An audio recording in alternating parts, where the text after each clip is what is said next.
Welcome to YOUCANIC. Today on YOUCANIC we have a 2012 Subaru Impreza, and we are going over the process to replace the rear brakes, the brake pads and rotor. This one has a unique feature that it is missing the whole brake pad because whoever was using it didn't listen to the atrocious noises that would be coming when you have metal on metal. And they've ran it on metal for so long that the whole brake pad metal and is disappeared. And so now it's running metal against your aluminum caliper, and so we'll see what can be saved or not saved here.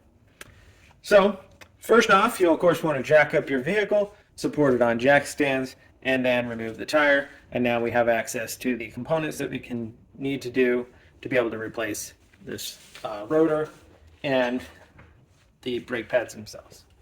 So to start with, we need a size 14 millimeter to be able to loosen the bolts here, and that is for both of them, the carrier bolts that hold this bracket and the bolts that hold the caliper to the carrier. They're both size 14.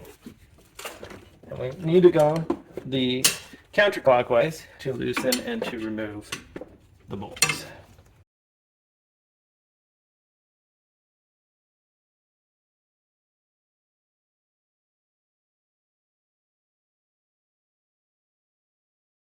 All right, that's a beauty. So it's been removed. We can definitely see it has eaten into the caliper unit pretty well, and it's uneven a little bit. So you can clean that up a little bit and see if it will work. The other thing that might be really bad is that this might be overextended and won't go back in. So when you start hearing that metal on metal noise, you should stop, well, get to your location, and you would go through the process to replace your brakes as quick as you can. So we still have some brake pad on that one. So we have this up here. We got to try to going to attempt to see if we can depress it at all. If not, like I said, it might be overextended, and it's definitely a replacement of a whole new caliper at that time.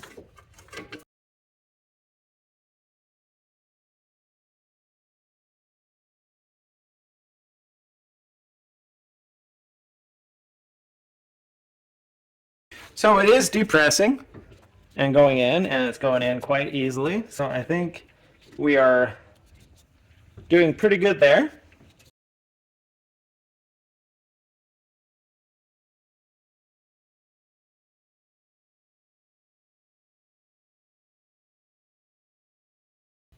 All right. So that actually that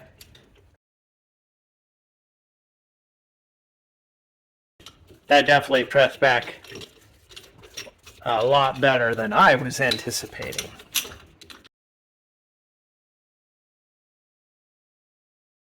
All right. I'm going to set this up here just for now, and then we can go through the process to be able to remove the carrier and investigate all of that components. So the top one seems to be fine. The bottom one is definitely gotten stuck out and jammed. That's potentially why it wore out there. All right, so with a good coating of grease, the bottom one is working quite well. We'll do the same with the top. Wipe off the old crusty grease.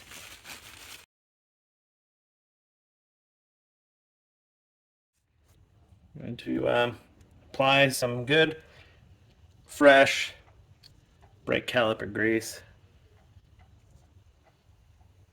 I like to get a good coating on there, not excessive, and we make sure that we get it down around this bead here so that when we put the rubber grommet on, it will help to seal out the water. All right. Well, that was salvaged. Now, go ahead and take the carrier off. Take the shims off just before we do it, make it easier. So you want to visually look at your shims so that when you put the new ones on, if they're any different, if there's a different one on the top than on the bottom, these seem to be the same for each top. So to be able to get this rotor off, another step we need to do is we need to remove the two number 14s to hold the carrier to the hub unit itself.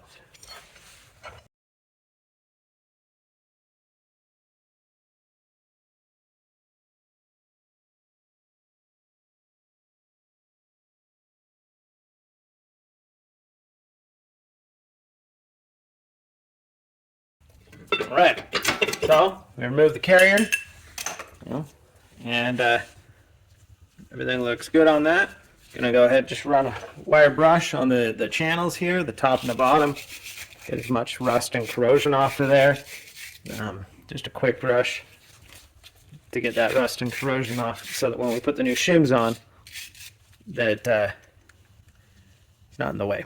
Now we need to get this rotor unit